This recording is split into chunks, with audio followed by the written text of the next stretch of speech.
All right, so I started to work on this, getting some of the pieces together. And my valve body has this switch over here. And this is actually a pressure switch.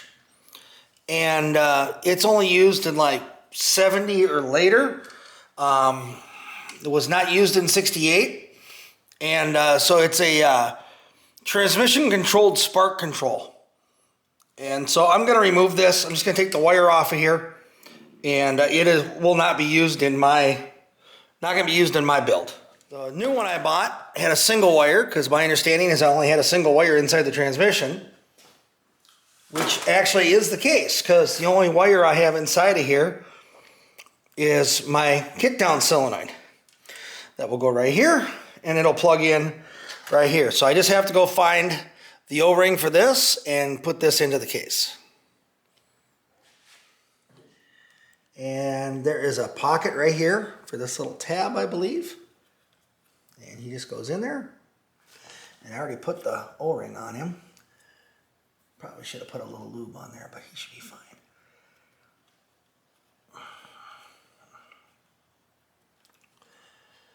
And you'll know when you have him in all the way, because the little feet on the back will click in. There we go. And there's little tabs on the back here that keep that from coming back out. So he's in there. Got the O-ring on him. It's just a single wire that hooks on there. That's for the kickdown. All right, so let's get the rear servo in here. I've already replaced the rings on here, on the large one and the small one here. Actually, I had this together and I took it apart just so I could show you what I had done. Put this back in here. And it goes in here with the spring. Just like that. Get this push in here. You got to push it down a little bit. It's going to want to keep popping up. Get this metal gasket on here lined up.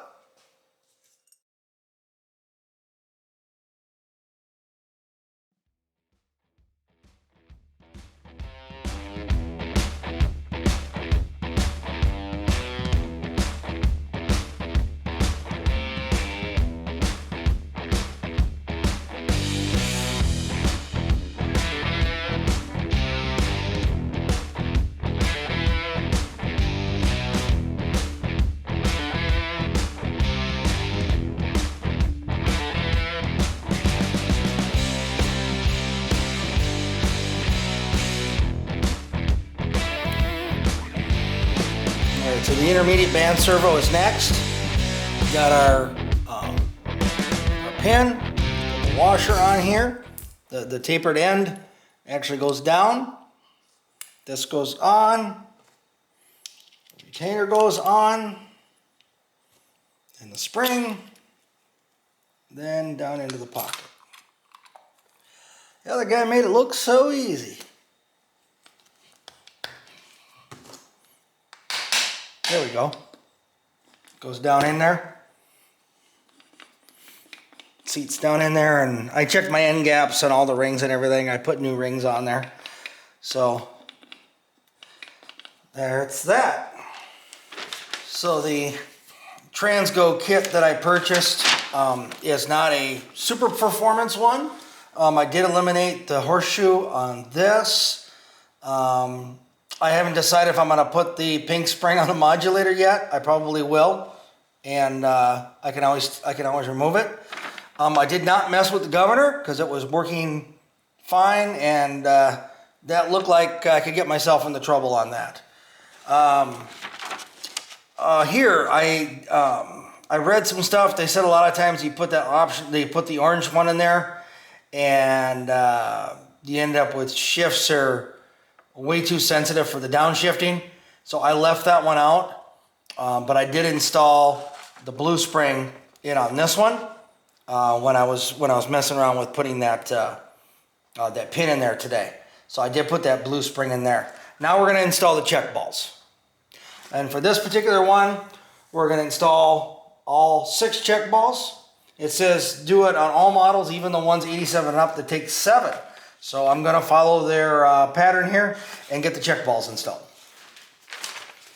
Alright, it's like I'm following a pirate's treasure map here. Alright, so I'm trying to read this road map here, and they literally have it printed like upside down. Honestly, I did something right for once. The guy I was watching had done a modification, so he left this ball out, but he talked about it. So all 6 check balls are in here now. This one goes right here, just on the other side of this bolt. The other one goes here. This one in the center goes here in this tapered spot, so it's not a flat land like the other ones. A little tapered. Another one goes here. Another one goes here. And then the last one does go in this this oval port down here. Not the triangular part, goes in the oval. Because in this rectangular part down, I said triangle. This rectangular port here actually has a vent that goes down into this. So you don't want the ball there. It's got to be in this oval port here. All right, so let's see what's next on the list here. I'm literally following along with Swain Racing Transmissions.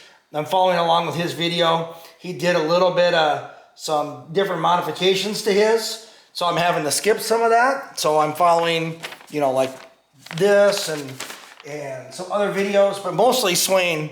So I'll definitely give him some credit for this. All right, so we're gonna put our gaskets in. This one has a C on it for case. I put a little bit of assembly lube, just smeared it in a couple of the flat spots on the back. Just, it helps hold it in place. Works really good. Then I'm gonna put the steel separator plate on. And then we are going to install the kickdown solenoid. Now we'll get the valve body gasket on there, has the VB up on it. I put a little bit of assembly lube on this also, so he'll kind of stay in place. Since this whole thing's sitting kind of kitty-wampus right now, that way everything just kind of stay where it should until I get the bolts in there. There we go. Now the first thing you got to do is get this little guy in here along with his washer. That's the kickdown solenoid. These are only 7/16. I was playing around earlier and had put them in because I was trying to figure out my wiring and my clearance. Not going to tighten those down. All right. Next, might as well go ahead and plug this guy in.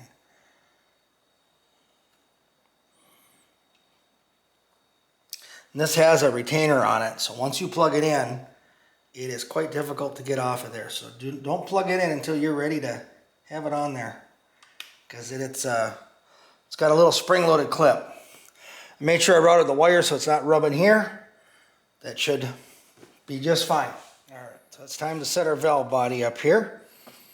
And then we've got I grabbed the 3 smallest bolts because I figured they're the most unique. I'll put them in first. I already moved my valve body gasket. I know I did. Oh, I've got that. I brought it up here. It's right here. It's my manual shift lever.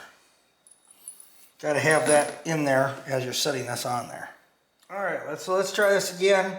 So supposedly the one that is the pickup tube that's in the center, or closest to the center, is the one that should get the filter. So the filter's already pressed in here. Mine actually kind of pressed in. I know a lot of other people said they just had to put a little bit of assembly lube on it to keep it in place, but mine actually pressed in with a little bit of force. Nothing ridiculous, but definitely was in there to stay. All right. Okay. Now let's make sure this valve body gasket's where it should be. And now they all got moved around for me messing around up here. Not too bad. Whole thing got shifted a little bit though, especially this top one.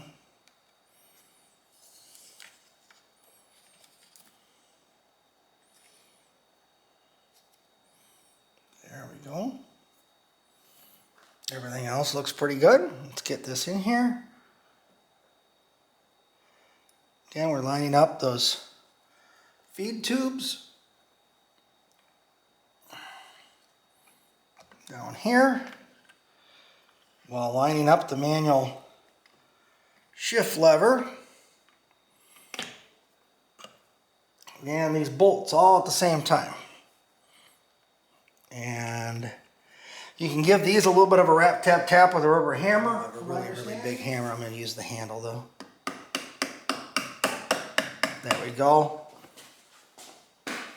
Little love taps. I'm going to do the same thing. I did get the manual shift valve in here. I'll line up the small bolt first. There, you can put some studs in here if you want to help you line things up better.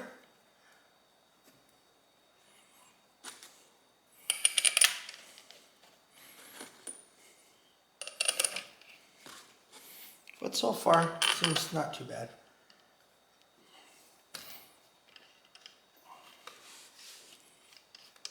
You'll know right away when you go to try to thread it that the gasket will be in the way of the bolt. But they're going in real good. All right. Whew. Wonder how many times I'm going to have to put that together. Hopefully this is just once. Well, twice. This is my second attempt. All right, I'll hopefully get a good shot of this governor. All right, so I need to put the governor in. I'll put a little lube on him. I already put a new gear on here. Sorry, I didn't show that. There's just a roll pin. You press out, put the new gear on, press it in, and you want to take a screwdriver across those little pieces, across the flat there on the outside, and kind of stake him in there so he doesn't fall out. I'm going to put just a little bit of lube on this guy, some more on the gear. Just put some assembly lube on here so that she doesn't start up dry. Don't need too much on the rest of this, don't want anything sticking. But he just goes right in there.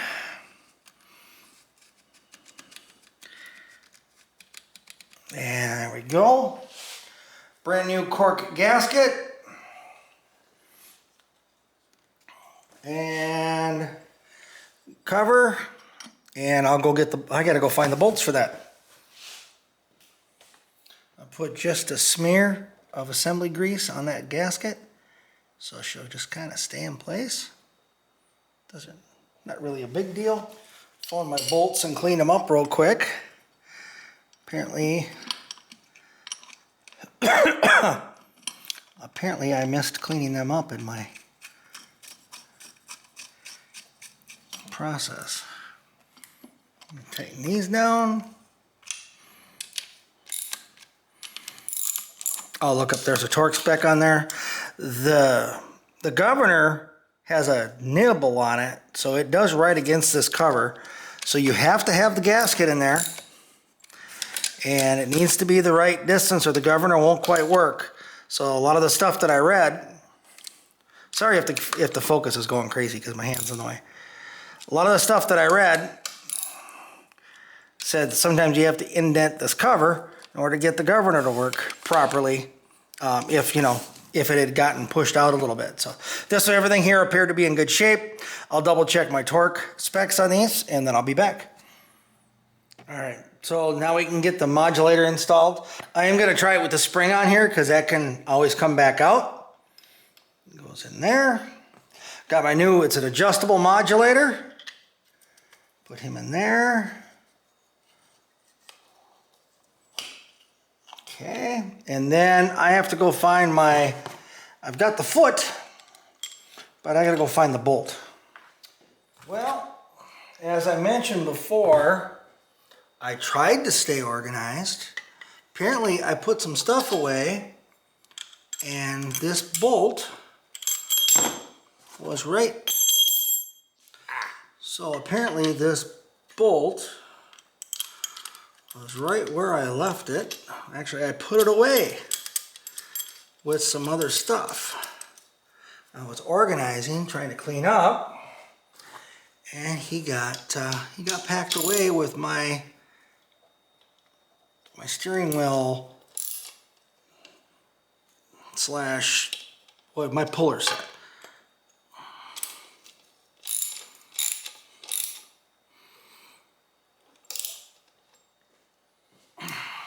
All right, I'm going to go ahead and put 2 gaskets on this feed tube.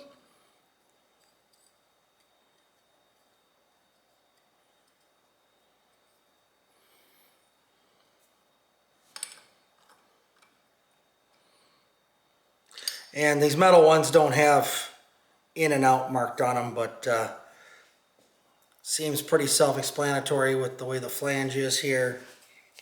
Guess I never really wiped this off, did I?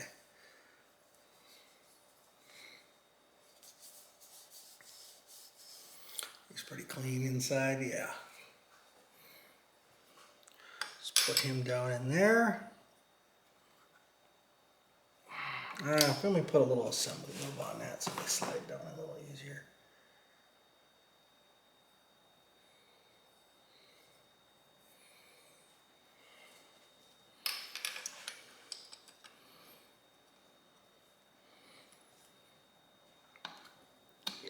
There we go.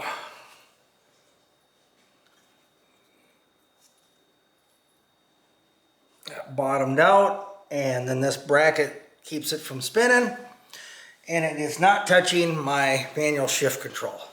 So that's good. All right, now let's get, I believe we got to do the pan next, or the filter, then the pan. All right, so here's my pan. I took this shoulder bolt out of here, and just this guy's just gonna push down onto here, just like that.